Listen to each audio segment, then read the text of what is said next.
Hi, my name is Heidi Nelson, and welcome to this edition of Duffy Doings, our show where we talk about issues relating to homelessness and healthcare on Cape Cod and what's going on at Duffy Health Center.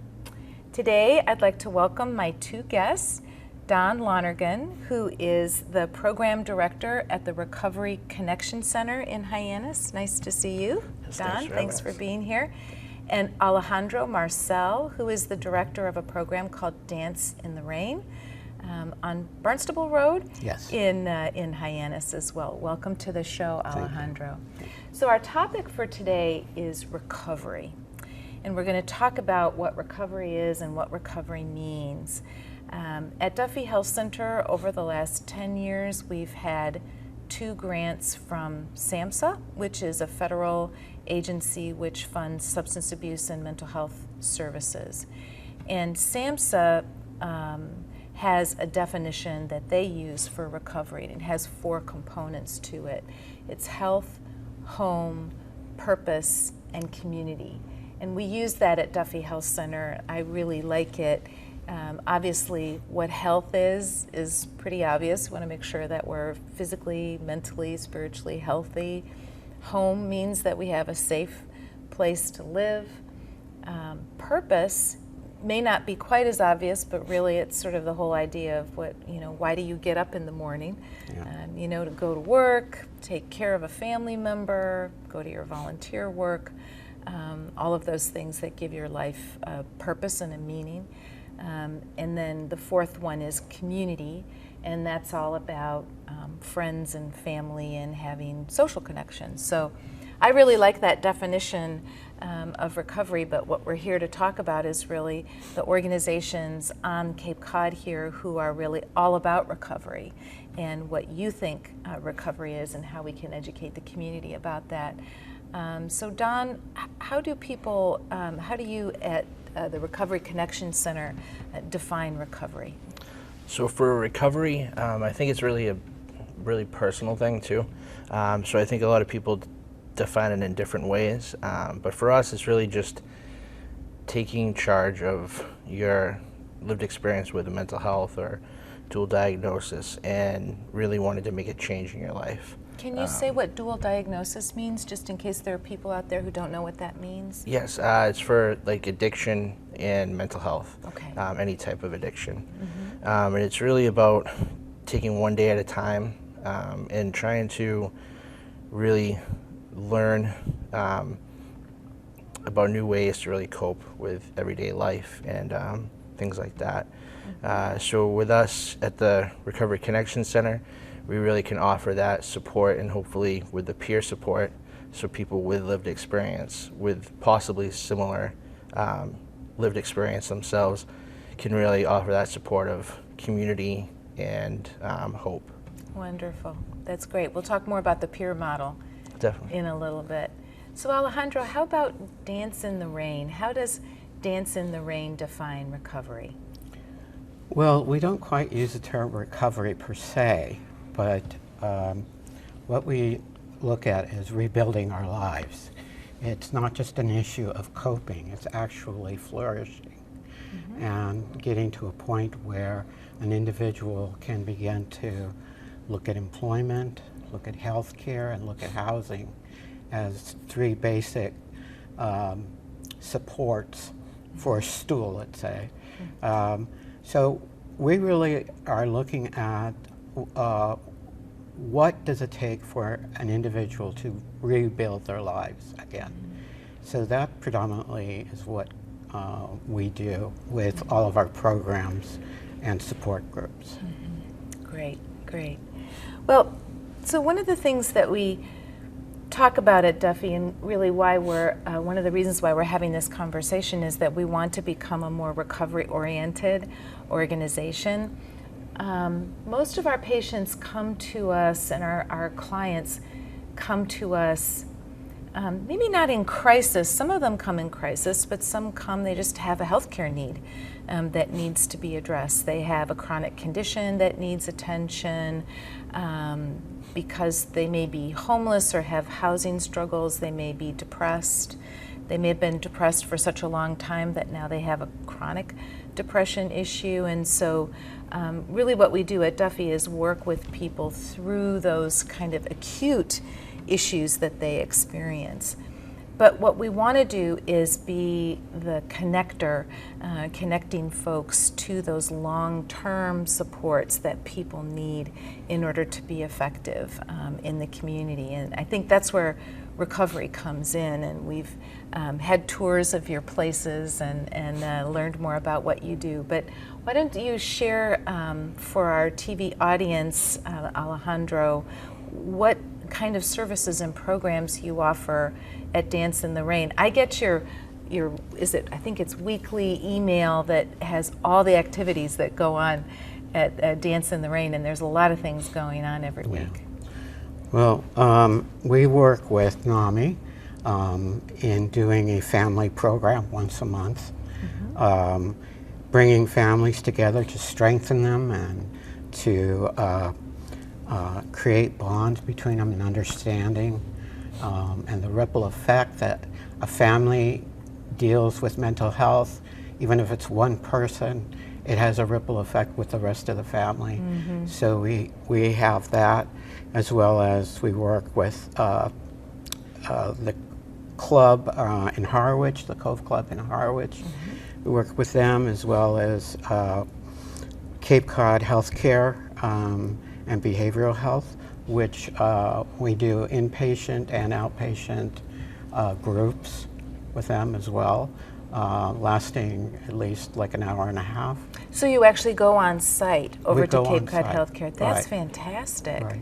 Yes, it's been great, because people have been coming in, and the awareness that the recidivism rate between hospital and home, and home and hospital, is there because there's nothing catching this individual to bring him into an environment where other individuals like themselves have life experience of what they've been through. And this gives them a support system that otherwise they would just be going to their therapist and back home again, and inevitably will begin to isolate and then return back to the hospital. I see. Okay. So, Great. and we work with DMH. We also host RAP workshops and do referrals. Fellowship Health Resources, we work with them, and what we're doing right now is a garden producing, vegetables and flowers, and that's at the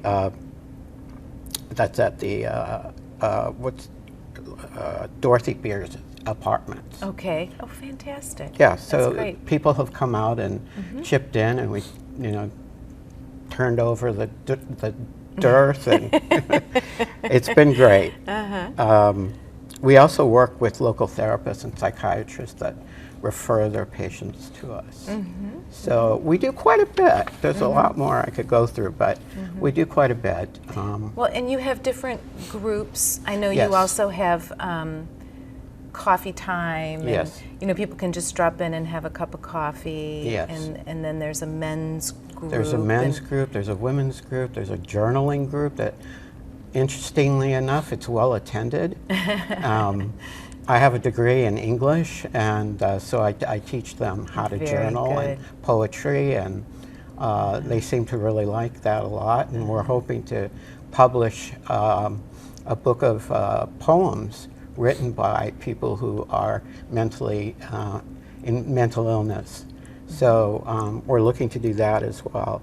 But yes, you can come in, have a cup of coffee, sit down, and just chat with someone, or you can join a group. So we're very flexible. Very good. Very good.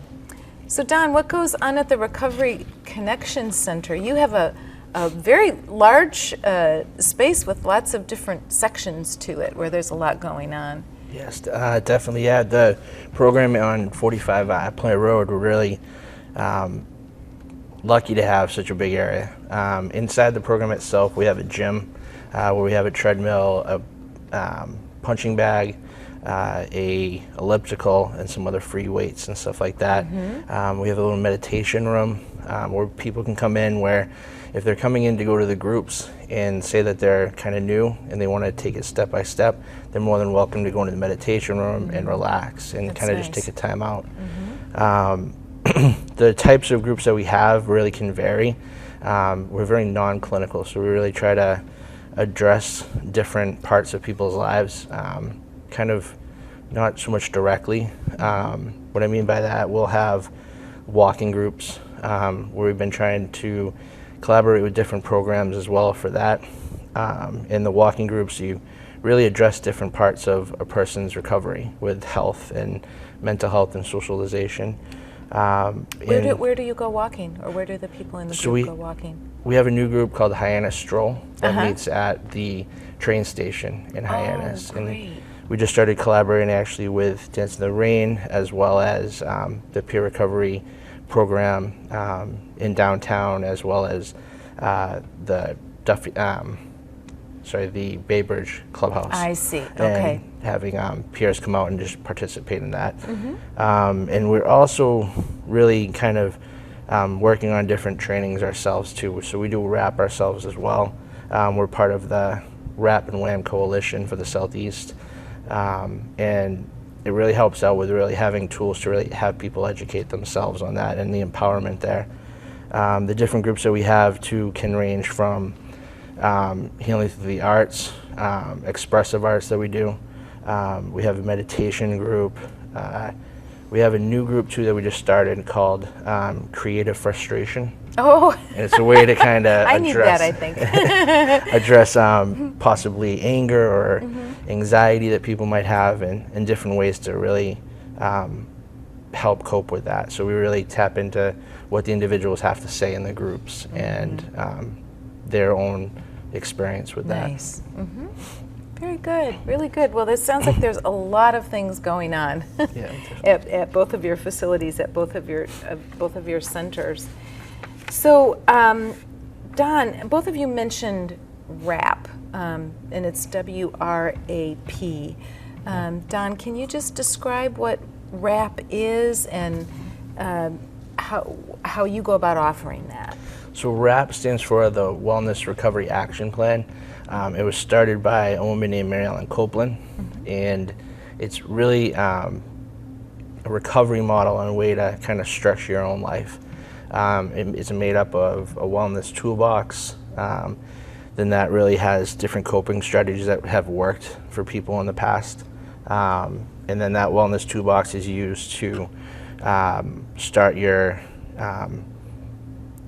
daily maintenance plan type thing. And that really kind of taps into that, as well as different parts. So it's broken down into 3 different areas, as well as triggers, which they have about kind of what things really trigger an individual and how to cope with that. So they go into an action plan with that. Then it goes to when things are breaking down, and then they also have an action plan with that. And the crisis plan that they have with this particular program is very in-depth, and it's really empowering with having a say in who's going to be in your hospital room, who's going to be helping you with your funding as far as bills and things like that. And it really goes down to the real particular parts. Unfortunately, it's not en masse considered a legal document. The healthcare proxy actually goes with that. But a lot more programs, we've had meetings with DMH and other agencies where they said, you know, if you have this, we'll really take a look at it. As far as the legality part, they're really, just the idea of they're willing to look at it's a big step, I think. So, and you also offer a location for RAP training to happen, so the people who participate at Dance in the Rain can come to the center and have a RAP training. Right. Yeah, we just finished one a week ago. So it sounds like life planning. I mean, it's really thinking about what am I going to do if I hit a bump in the road, you know, and thinking about it in advance, I think is a great survival technique, right? Because then you can just go to your plan instead of just feeling sort of adrift, right? Yeah, and we actually have one coming up in July 5th too. It's pretty short notice for that, but we will have other ones in the future too. So very good, very good. We use a technique called motivational interviewing when we work with the people that we work with, which is another SAMHSA evidence-based practice, and it's the same sort of idea that, you know, we talk about what our goals are with our clients and how are we going to achieve those goals, and then what are we going to do, you know, if we have a barrier to achieving those goals, and what's the plan if we hit a barrier, what are we going to do if we hit a barrier. So it sounds really kind of similar, so that's excellent. Yeah. That's great. So what do you both think are the biggest needs for people living with mental illness here on Cape Cod? What would you say their greatest needs are? I think with people with lived experience, really the sense of community and acceptance. There's a lot going on in the Cape regarding mental health and a lot of growth. The Cape Cod Behavioral Health Provider Coalition that really is trying to bring people together as far as to know where the services are, like we're doing here with Duffy, and it's just great to know kind of what's out there. And I think that's the biggest thing, is to know what's on the map, essentially. But yeah, definitely. Right. What do you think are some of the greatest needs? I think education is a need. Learning to self-advocate, because that really is the essence of being able to get the treatment you need. And I think that the two organizations that we have help support and underline that you have to be a self-advocate, you have to be educated about your needs and what you need and when you need it, because that's not going to come by going to another therapist or another medication or something like that. I think that our groups that we have really are about self-advocating and learning about yourself and your needs. And I think with that's power. That's power. And I think with that, we as a community with mental illness can advocate for ourselves as a community and as an individual. So I think education and advocacy is essential. And how do you teach people about those skills, those self-advocacy skills at Dance in the Rain? Well, we talk about it in peer support and the family unit program, and we talk about it. We talk about everybody's individual experience. We share what we've learned on our own, and we share it with the community of people there. And we try very hard to get people in so they can get educated on what the issues are for them. And I think that's one of the biggest challenges, just getting people in, because it's a population that's very hard to do that with. And there's a lot of reasons for that, but I say it's definitely, as I said before, I think it's education. Right. So you think, it sounds like it's really all about learning how to articulate what it is that you need. And it might be that somebody says, well, that's a little out of, I know that's not, maybe you can have a more reasonable goal or something like that, right? Or if they need something and they don't know where to get it, but somebody else in the group has already had that experience and they can tell them where to go. Exactly, that is exactly what happens. And it's also, we remind each other, it's a step at a time. That may be your goal, and good for that, but you still have to start with a step toward that. And making it viable for them to reach that goal by taking a step and getting through those steps really creates a sense of empowerment for them. Self-confidence, I would and think, if you're achieving goals, right. And it helps them focus on the goal rather than on the illness. It puts it at right in front of them. This is my goal, you know, and these are the steps, and you know, it's like rap, you know, the idea of these are the things that I'm going to need at the time I may have an emergency. And it's the same thing with rebuilding your life. It's a step at a time. Interesting. Yeah, that actually it wasn't a fortunate thing, but it was a fortunate end to how it ended up. Last year we were faced with 50% cuts throughout all the RLCs and all of Mass. And it really gave that chance for individuals to advocate for themselves. And we were able to get a lot of individuals that were staff as well as peers in the community, and have everyone kind of go up to the State House and lobby. And to have that and to see the pride on people's face too about, you know, we're raising the awareness here and we're doing it ourselves. I think that really was a great opportunity. Right. So. Well, and this may be too technical of a question, but so it's clear that there's state funding that goes to support the Recovery Connection Center, right? There's State Department of Mental Health funds that go to support. Yes, yeah, we're funded by DMH, and fortunately we're one of the only programs that are funded by DMH that you don't have to cut through the red tape. And you can really just come on in, and there's no application process. There's no so you don't have to be eligible or anything like that? No, it's for anyone in the community. Very good, very good. And the Recovery Connection Center is somewhat independent, but is part of VinFen, right? The large mental health agency in Massachusetts. Yeah, so all the programs for the Southeast RLC, the Recovery Learning Community, are brought into 6 different catchment areas, and 2 of them are partnered with BAMSI, and 4 of them are partnered with VinFen.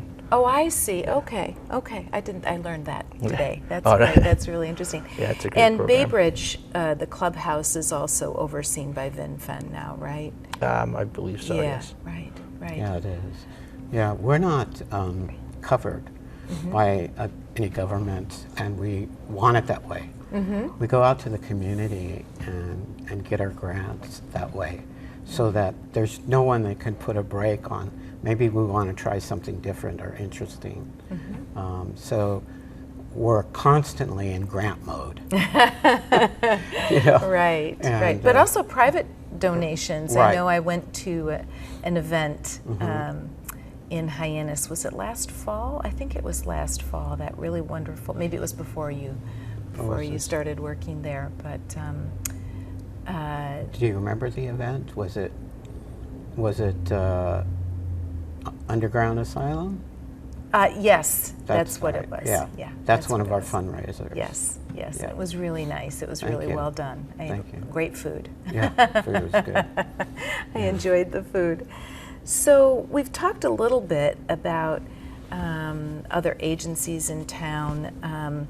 Can you think of other examples where you've partnered with other agencies? You mentioned the Recovery Support Center, and we want to have them on a different show another time. That's a new player here in a space on Main Street in Hyannis, and that's more about recovery from substance use disorder.